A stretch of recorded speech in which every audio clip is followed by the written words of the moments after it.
Marais.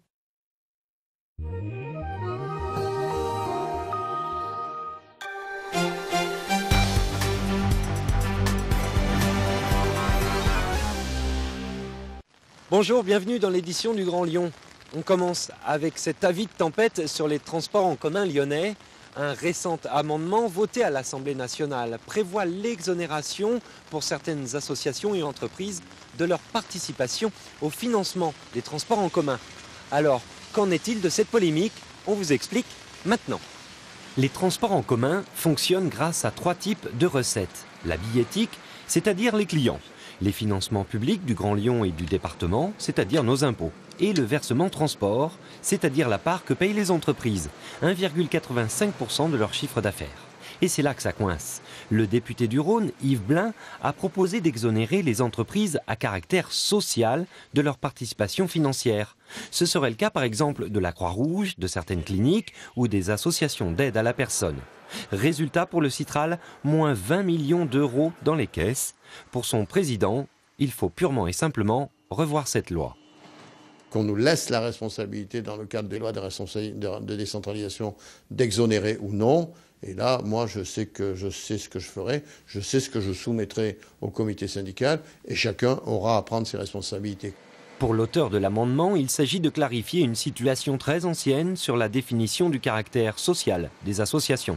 Yves Blin cherche également à apaiser les tensions entre organisations de transport et associations. On veut chercher, et on trouvera d'ici la fin de l'année, d'ici la prochaine loi de finances, quelque chose qui équilibre cette relation dans le sens de la recherche d'un statu quo qui permette aux uns et aux autres, aux AOT d'être sûrs de leurs recettes, aux associations d'être sûrs de leurs dépenses. Le gouvernement se donne le temps de la réflexion. Le Citral, lui, a déjà anticipé en augmentant le prix des billets et la part payée par les entreprises au 1er janvier 2015. La douche froide. Dernière retouche sur une deux chevaux qui bientôt sera peut-être dans votre garage. Cette Dodge d'exception constitue le lot unique d'une tombola organisée par le Rotary Club du Val-de-Saône. Et pour en faire un modèle aussi rare que rétro, le Rotary s'est tourné vers l'école Boisard à Vaux-en-Velin. Là-bas sont formés entre autres de futurs mécaniciens, peintres et carrossiers. On a acheté une 2 chevaux d'occasion et on a coupé le toit pour faire un décapotable. On a mis un kit en fibre de verre, on a mis des élargisseurs. On a démonté le moteur, on a tout nettoyé le moteur à la main.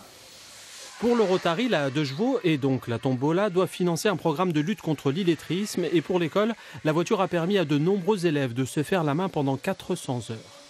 Alors au tout début, c'était, on va dire, la montée de l'Everest. Et puis aujourd'hui qu'on est dans la finition, les élèves voient vraiment aboutir leur projet de plus de 400 heures, de 8 mois de travail sur ce véhicule dans la finition est vraiment fini, donc ils en sont très très fiers.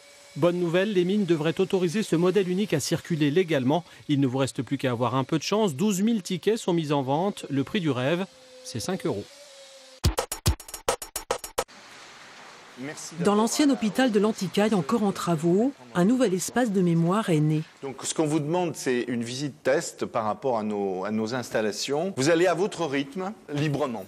L'espace culturel du christianisme à Lyon est presque achevé et 6 personnes le visitent en avant-première, comme nous. Ici, l'histoire s'écrit sur les murs et le cheminement est interactif. Il décrit en français et en grec le martyre en 177 de la première église chrétienne de Gaulle à Lyon. La persécution de Lyon a été racontée par les survivants et 2 siècles plus tard, Eusèbe de Césarée, qui raconte la première histoire du christianisme, trouve ce texte. Un récit unique qui raconte le martyre de Saint-Pothin, premier évêque de Lyon, dont le cachot est localisé ici. Et puis celui de tous les autres, dont la célèbre Blandine. Dans cette salle, les mosaïques du XVIIIe ont été restaurées. Elles témoignent comme une bande dessinée du destin de cette petite et première communauté chrétienne et celui de Lyon. À partir de là, vous avez eu effectivement toute l'expansion de l'Église qui va de pair avec l'extension de la ville de Lyon. Alors effectivement, ensuite vous allez avoir même au Moyen-Âge les évêques de Lyon qui vont être les comtes, évêques-comtes de Lyon, c'est eux qui géreront la ville, la municipalité. Les concepteurs de cet espace érudit et ambitieux ont voulu créer un lieu de mémoire œcuménique et ouvert à tous. On a pensé que c'était plutôt le bon moment, dans une époque qui est plutôt marquée par le doute et le scepticisme, que c'était plutôt le bon moment pour proposer aux gens une réflexion sur la religion chrétienne dans un lieu particulièrement adapté à cela, puisque c'est un lieu d'histoire et de mémoire unique. Petit débriefing avec les testeurs. L'Éclit ouvrira ses portes au public lyonnais le 3 décembre prochain. Avant-première un peu particulière au cinéma Les Alizés à Bron. Dans la salle, les spectateurs sont sourds et malentendants. Ils sont venus voir Marie Heurtin, un film tiré de faits réels avec dans le rôle principal une jeune actrice, Ariana Rivoire, elle aussi sourde. Sur le tournage, bien sûr, on avait des interprètes, mais ce qui est merveilleux avec l'interprète avec laquelle je travaillais pour Ariana, jamais j'ai eu l'impression d'un tiers, quoi. C'était vraiment une communication directe.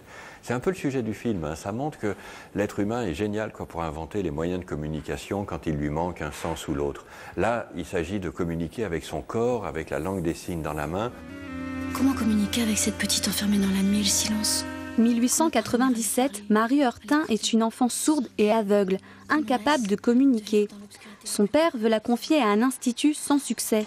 Une religieuse, sœur Marguerite, décide de lui apprendre le langage des signes. Un défi et une histoire de patience. Oui, mais si son intelligence est restée intacte. Enfin, en France, c'est la première fois qu'on montre une histoire réelle d'une histoire d'une fille sourde et aveugle. Parce qu'avant, on ne les montrait pas, les sourds et les aveugles. Jean-Pierre Améris a rencontré Ariana Rivoire à l'Institut national de jeunes sourds de Chambéry. Ils continuent tous les deux la tournée des cinémas jusqu'au 12 novembre prochain, date de sortie de Marie Heurtin. Voilà, on termine ainsi cette édition. On se retrouve demain pour parler de l'inauguration du pont Schumann sur la Saône. Très bonne soirée.